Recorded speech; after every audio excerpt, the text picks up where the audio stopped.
Magandang umaga po sa inyong lahat. Ako po si Christina Jess from Alliance in Motion Global and welcome to my channel.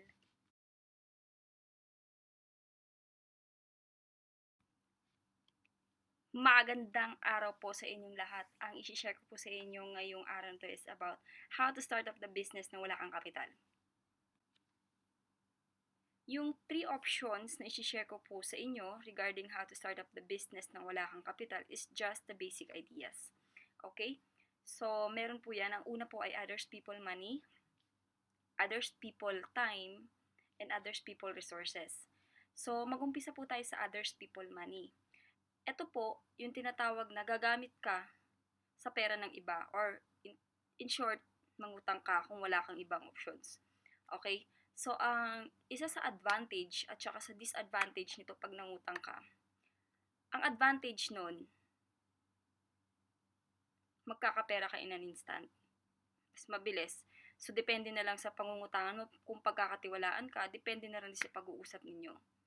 Ang isa sa disadvantage na nakikita ko sa kanya pag gumamit ka nitong klase ng ideas na to or mangungutang ka, mag-click or hindi ang business mo, kailangan mong bayad ng interest. Yung second options na meron po tayo is about others people resources. So, simple lang siya.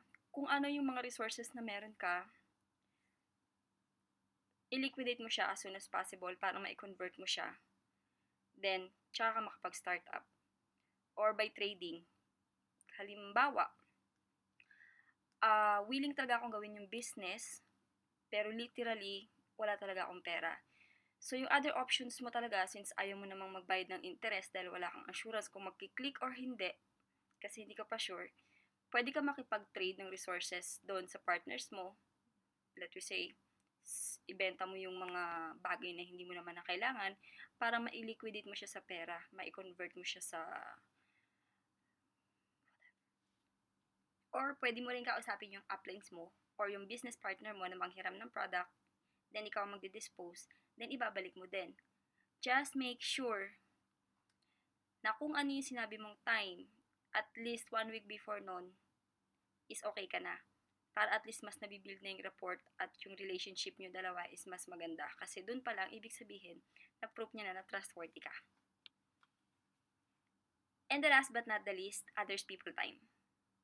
So kung sa tingin mo is kaya mong makapag-liquidate ng equivalent na startup mo sa business mo, kaya mo siya makuha dun sa overtime mo, then go for it. Pero if I were you, I would suggest na hindi magandang options ang others people time. Kasi in the first place, it's either you get paid based on your result or based on your value. So kapag nag-overtime ka, walang pakialam ang amo mo kung ano yung na-generate mo. Kasi bayad ka lang naman on a fixed basis. Okay? So let me say dito sa amin, as an OFW, mababa lang overtime payment namin. Pero kung titingnan mo in the long run, medyo malaki din. Pero ilang oras naman yun bago nabubuno. Kung halimbawa I get paid per hour, 10 real example, so in 3 hours, makakapag-generate ako ng 30 real. Okay? Hindi na masama kung magkano lang naman ang target mo. Kung let we say, 300 lang ang target mo, then it's fine na mag-OT ka ng 10 days sa tag 3 hours. Pero yun ang value na meron ka. But if you are focusing on the result, you want to get paid based on your result, I guess the best way na kailangan mong gawin is maghanap ka ng isang product or anything na pwede mong i-trade para mas mapabilis yung pagkuha mo. Let me say, ang ginagawa ko, halimbawa sa C24/7. So, ang blister niya is equivalent to 30 capsule, vegetable capsule. Pagka nabenta akong isang box ng is equivalent to 120. Okay. So, from 90 real, meron akong 30 real na profit kagad dun. Okay? In one box. So, kapag ako yung nakapag-sold out ng 10 nun, that's equivalent to 300. Hindi ko naman kailangan trabahuin in 10 days.